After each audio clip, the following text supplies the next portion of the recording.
Salah satu fitur unggulannya yang tadi adalah catatan medis ya.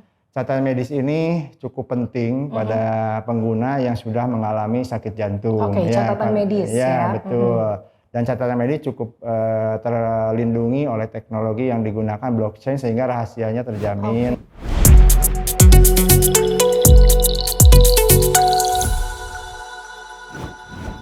Hai Sobat Jantungku, selamat datang di Talk Show Session aplikasi Jantungku. Hari ini bersama saya Priyanka Faza dan narasumber kita ada Dr. Agustosin SPJP, dokter spesialis jantung dan pembuluh darah, sekaligus juga salah satu co-founder dari aplikasi Jantungku. Betul ya dok ya? Ya, betul.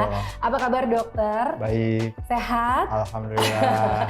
Ini kita mencuri waktu di sela-sela dokter sedang praktek sebenarnya ya, akan betul. praktek sebenarnya ya. Dok, nah hari ini juga sudah bersama Sobat Jantungku yang mungkin sedang menonton ya. Boleh dong dok, ini dikasih tahu, jadi ini adalah aplikasi Jantungku, aplikasi baru ya. Betul. Boleh dijelasin nggak ke Sobat Jantungku sebenarnya ide pembentukan aplikasi Jantungku? Ini gimana sih ide awalnya sampai akhirnya terbentuk? Oke, baik, terima kasih. Jadi aplikasi ini mengkhususkan tentang jantung ya. Jadi masalah kesehatan jantung. Jadi memang sudah banyak aplikasi kesehatan yang sudah ada ya. Ini aplikasi ini melengkapi aplikasi kesehatan yang sudah ada karena saya punya pemikiran dan sama teman-teman karena kasus jantung itu makin lama makin meningkat ya dan cukup banyak ya. Kemudian banyak yang tidak tahu ya apakah saya ini mengalami serangan jantung atau sakit jantung atau tidak ya. Kemudian sakit jantung ini penyakit yang harus berobat rutin. Kalau sudah terkena itu dia akan kontrol dan minum obat Continue terus ya seumur hidup lah boleh dibilang ya. Itu membutuhkan kontrol teratur, minum obat teratur, tentu juga butuh catatan-catatan medis yang panjang karena dia setiap berobat pasti mungkin diperiksa EKG atau periksa echo, ada banyak pemeriksaan yang dibutuhkan sehingga data pemeriksaannya cukup banyak gitu ya, sehingga dibutuhkan banyak sekali tempat untuk menyimpan data-data pemeriksaan dan sering kejadian pasien-pasien tuh hilang datanya. Padahal buat dokter jantung itu ketika dia berobat dia butuh data-data lamanya. Mungkin itu salah satu hal yang men-trigger kami dan teman-teman ini untuk membuat aplikasi ini. Jantungku ini ya. Oke, berarti di tahun berapa nih dok sebenarnya mulai akhirnya launchingnya aplikasi Jantungku? Ya, sebetulnya launchingnya sekitar 1 tahun yang lalu ya. Soft launchingnya setahun yang lalu. Di tahun 2021 ya berarti ya. Betul, cuma memang ada beberapa hal yang kita improve dulu supaya ketika digunakan itu tidak mengalami hambatan ya gitu. Ya, jadi memang ini kita juga sudah bekerja sama dengan Perki Pusat gitu untuk sosialisasi atau pengembangan aplikasi Jantungku ini ya. Ini aplikasi Jantungku sudah bisa di-download juga ya, ada di Play Store ya, jadi sudah bisa di-download langsung. Nah ini juga untuk ngasih gambaran ke Sobat Jantungku sebenarnya ada apa aja di aplikasi Jantungku. Boleh dong dok dikasih tahu ini beberapa fitur unggulan yang ada di Jantungku apa aja nih dok? Boleh. Jadi sesuai tadi yang saya sampaikan bahwa aplikasi Jantungku ini memang ada keunikan karena khusus melayani jantung ya. Salah satu fitur unggulannya yang tadi adalah catatan medis ya. Catatan medis ini cukup penting pada pengguna yang sudah mengalami sakit jantung. Catatan medis ya. Betul. Dan catatan medis cukup terlindungi oleh teknologi yang digunakan blockchain sehingga rahasianya terjamin ya. Sehingga pasien atau pengguna bisa dengan mudah memasukkan data medis yang sudah ada ke dalam fitur tersebut ya. Kemudian ada pemeriksaan jantung mandiri. Yang kedua ada pemeriksaan jantung mandiri. Ya betul. Tujuannya apa? Ketika kita mengalami keluhan yang kita sendiri belum tahu dari jantung atau bukan, nih saya sakit dada nih atau saya berdebar nih ya, atau saya cepat lelah nih, sesek ya dari jantung atau bukan. Nah itu bisa dibantu oleh fitur tersebut ya dengan memasukkan data keluhannya nanti akan dibantu oleh AI yang ada di dalam aplikasi tersebut sehingga mengarahkan apakah perlu segera check up atau memang itu bukan dari jantung. Ya. Itu untuk yang mungkin sudah mulai kerasa-kerasa nih Ya, gitu kan, betul. kok suka mungkin nyeri di dada Ya. gitu kan, itu bisa langsung pakai fitur Yang pemeriksaan jantung pemeriksaan mandiri. jantung Ya. mandiri. Oke. Kemudian kita juga ada aplikasi untuk kalkulator kesehatan. Kalkulator kesehatan apa tuh? Ya, jadi itu sangat membantu dalam upaya kita mencegah ya sakit jantung di kemudian hari. Ternyata kita ada cara untuk mendeteksi jauh sebelum sakit jantung itu muncul. Kita bisa memprediksi resiko sakit jantung dalam 5 atau 10 tahun yang akan datang. Oh, bisa dong. Iya, betul ya. Dengan memasukkan data ke dalam fitur kalkulator kesehatan, ya itu bisa dimasukkan sehingga nanti akan memberi AI-nya akan menjawab ya apakah kita masuk resiko tinggi, resiko sedang atau resiko rendah. Ya, ketika resiko tinggi atau sedang mungkin segera kita check up ya.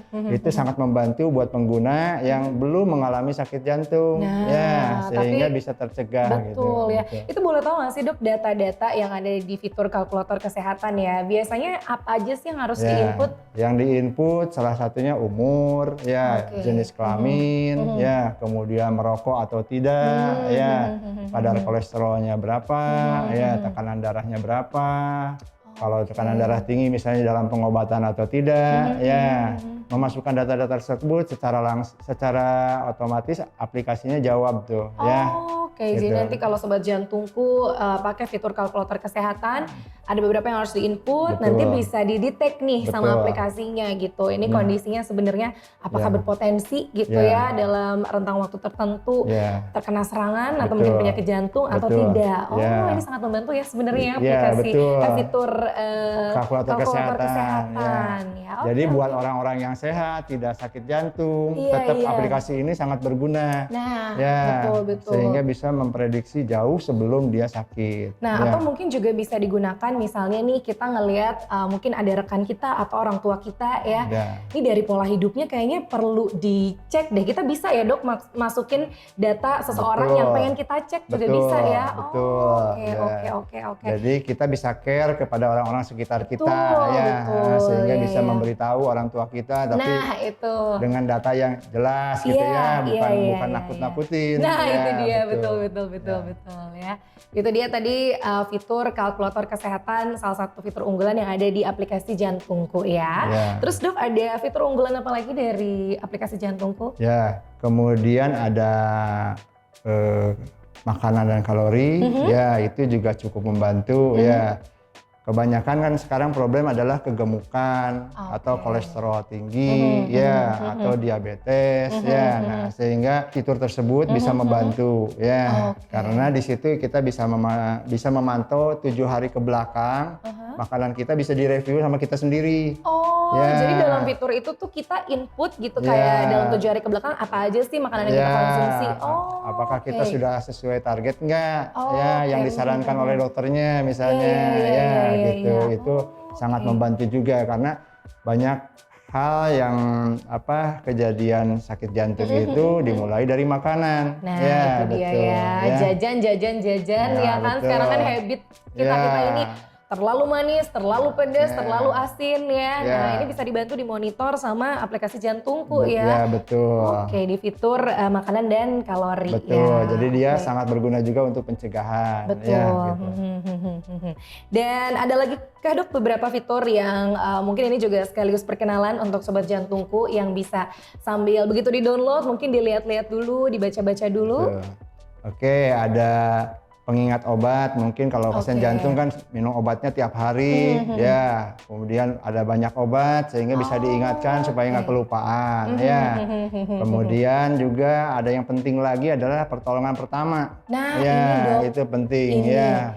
Ini karena kan tingkat awareness mungkin masyarakat Indonesia atas penyakit jantung ini kan sebenarnya masih rendah. Padahal sempat ngobrol sama dokter juga bahwa ya tingkat penyakit jantung di Indonesia nih udah tinggi banget ya dok. Betul. Dan bahkan juga rentang usianya kalau dulu kayaknya udah pasti orang tua yang kena karena kolesterol tuh identik sama yang sudah lanjut usia. Padahal tadi ngobrol enggak juga ya dok. Ya. Sekarang usia berapa ya dok? Kira-kira 25 ke atas atau? Sekarang usia 30-an juga sudah banyak. Udah banyak ya. Ya, ada yang 20-an juga ada pernah ya beberapa kasus ya yang di usia 20-an ya. Memang paling banyaknya di usia 40, 50, 60 gitu ya, itu makin banyak ya gitu. Jadi makanya akhirnya Jantungku juga menghadirkan ini ada satu laman gitu yang bisa kita akses untuk melihat ya pertolongan pertama. betul. Apa saja yang harus dilakukan kalau Ya. memang ya amit-amit ya dok Ya. ya. Tapi maksudnya kita melihat ada orang terdekat yang tiba-tiba kena serangan jantung. Oh itu Betul. ada di sana Ada, ya? ada. Jadi Oke. pertolongan pertama itu sangat berguna kita supaya kita nggak panik ketika betul. ada menemukan saudara kita atau keluarga kita atau orang lain di sekitar kita yang mengalami serangan jantung. Ya, jadi ada panduan ya. Oke, itu juga bisa diakses di aplikasi Jantungku ya. Dan mungkin terakhir nih dok, Anka pengen nanya juga manfaat Jantungku bagi masyarakat. Ini juga mungkin sekaligus visi dan misi ya dari aplikasi ini sendiri. Apa saja sih dok? Ya betul. Jadi aplikasi Jantungku ini ya tujuan utamanya bisa mengedukasi masyarakat ya sehingga bisa aware terhadap jantung ya dan penyakit jantung ya, bahwa penyakit jantung itu bisa dicegah ya, dan penyakit jantung itu bisa diobati. Bisa dicegah, bisa diobati. Ya, kemudian kita juga bisa melindungi diri kita ya dengan upaya-upaya pencegahan dari sejak awal dan dipandu ya, ada panduan gitu ya, sehingga kita bukan hanya ketakutan yang tidak jelas ya. Panik-panik nggak jelas Ya. sambil ngelakuinnya juga nih akhirnya nggak ada yang dilakuin gitu ya. Betul. Oh iya. Jadi selama ini banyak di awam ya bahwa menganggap ketika ada sakit dada atau seperti sakit ulu hati ya, jadi serangan jantung itu sering dianggap masuk angin ya, atau sakit mah ya, gitu. Sehingga banyak sekali yang terlambat datang ke rumah sakit atau ke dokter jantung ya, itu sehingga datang terlambat, penanganan terlambat ya, bahkan mungkin tidak tertolong di rumah ya karena ketidaktahuan. Betul. Makanya aplikasi Jantungku ini akhirnya hadir baik bagi yang sehat, merasa tidak ada apa-apa, mungkin juga sudah muncul gejala, bahkan mungkin sudah cukup parah ya. Selama ini sudah mulai ngerasa, aduh ini pasti ada apa-apa sama urusan jantung ya. Dok, terima kasih banyak. Tapi ngobrol-ngobrol kita bersama Dr. Agustosin SPJP. Ini kita nggak akan sampai sini aja dok. Nantikan video kita selanjutnya untuk lebih tahu lebih dalam tentang aplikasi Jantungku, dan juga kita akan lebih dalam membahas tentang permasalahan penyakit jantung ya. Jangan lupa juga Sobat Jantungku untuk subscribe, komen, like, and share video ini, dan jangan lupa juga untuk follow Instagram kita di @jantungku_id. Nantikan video kita selanjutnya.